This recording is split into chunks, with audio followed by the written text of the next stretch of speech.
Oi, gente! Eu sou a Carla, sou prof de Ciências e Biologia e a aula de hoje é sobre propriedades da matéria. Primeiro, o que é matéria? Matéria é tudo aquilo que tem massa e que ocupa lugar no espaço. Então, nós somos feitos de matéria, as mesas, as cadeiras, todos os animais, as plantas. E além disso também, os gases, né? Então, por exemplo, o ar é feito de matéria e os líquidos também. Sobre as propriedades da matéria, nesse vídeo eu vou apresentar algumas propriedades da matéria. A primeira delas, então, que a gente vai falar é a massa. A massa nada mais é do que a quantidade de matéria de um corpo. A quantidade de matéria eu consigo medir, por exemplo, com uma balança. Então, quando eu subo numa balança, eu estou medindo a minha massa. Outra propriedade é o volume. O volume corresponde ao espaço que um corpo ocupa.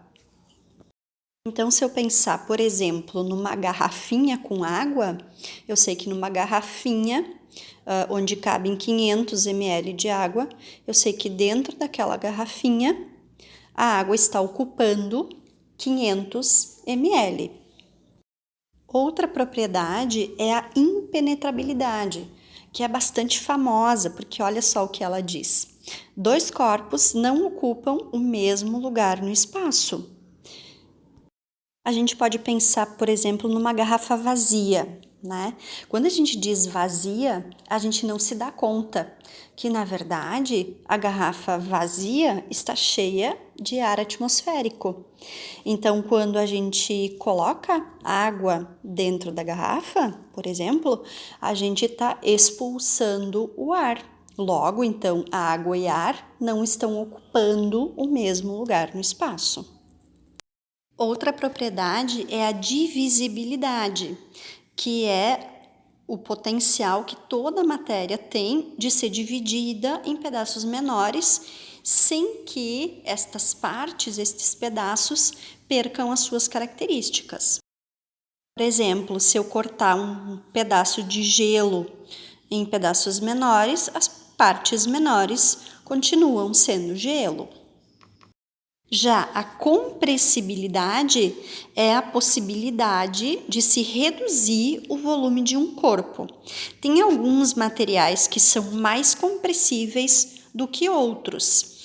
Por exemplo, os sólidos, eles são pouco compressíveis, né? Se eu tentar reduzir o volume, por exemplo, de uma mesa, eu não vou conseguir fazer isso. Ao passo que, por exemplo, fazer compressão de um gás, como por exemplo do ar, é muito mais fácil.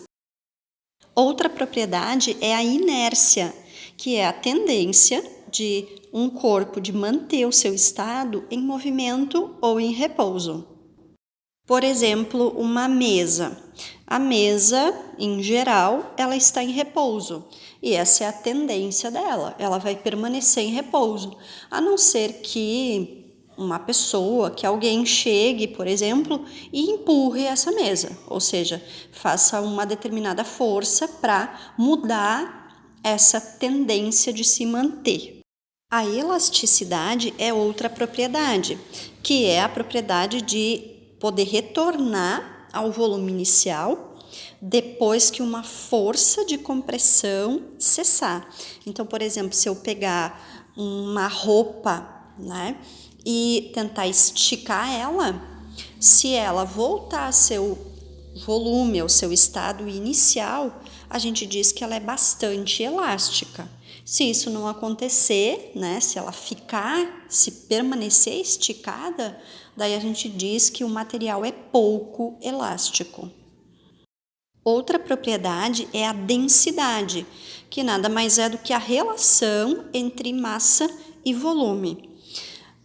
As densidades são diferentes entre os diferentes materiais. A densidade da água é 1 grama por centímetro cúbico, enquanto que a densidade do óleo de cozinha é em torno de 0,9 gramas por centímetro cúbico. É por isso que se observa que quando a gente coloca água e óleo juntos, o óleo sempre flutua sobre a água. Dureza é uma outra propriedade da matéria também, que é a capacidade que um material tem de riscar o outro material. Entre todos os materiais que existem, o material mais duro é o diamante. Outra propriedade é a maleabilidade, que é a possibilidade de se deformar sem que aquele material quebre ou trinque. Então, por exemplo, um chinelo Havaianas é um material que é muito maleável. A gente pode dobrar ele, amassar ele à vontade que ele não se quebra. Uma outra propriedade é a ductilidade, que é a propriedade que alguns materiais têm, especialmente no caso dos metais, de serem transformados em fios e em lâminas. E, finalmente, a impermeabilidade, que é a propriedade que a matéria tem de não deixar a água penetrar, de não deixar a água passar. Por exemplo, os plásticos são materiais bastante impermeáveis, enquanto que uma roupa, uma esponja, são materiais que são muito permeáveis. E aí, anotaram tudo? Qualquer dúvida, deixa lá registrado no comentário. E se inscreva no meu canal.